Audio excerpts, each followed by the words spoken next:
So I saw your question on the discussion board. You want to solve this triangle. So first thing I want to do is draw a picture. So proportionally this is not correct, but you've got a triangle ABC. Angle A is 130. Side C, which is opposite angle C, is 7.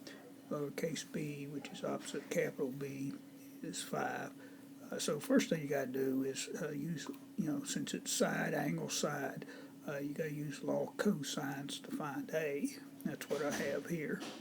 A squared equals B squared plus C squared minus 2BC cosine of A. So I know everything but the lowercase a here. I know B and C are 5 and 7. I know that angle A is 130, so I'll put those in. I want to square and then multiply here.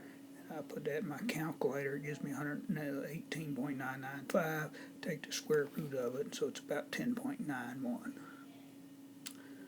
So that's A. So now once we have A, you could use law of cosines to find these angles B and C, or easier, you could use law of sines. So over here I find B, just going in alphabetical order, I'll find this. And so the sine of B over the side opposite 5 would equal the sine of 30 over A, which I just found to be 10.91.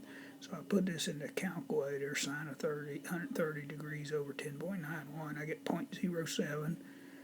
Multiply it by 5 and take the inverse sine, I get 20.55 degrees for angle B. So now we have angle A, we have angle B. The only thing left is angle C. You could use law of cosines, you could use law of sines, but the easiest way is the sum of the angles is 180 degrees. That's a C here. So we know two of the angles. We just need to add those angles and subtract it from 180. I'll let you do the last part. Hope that helps.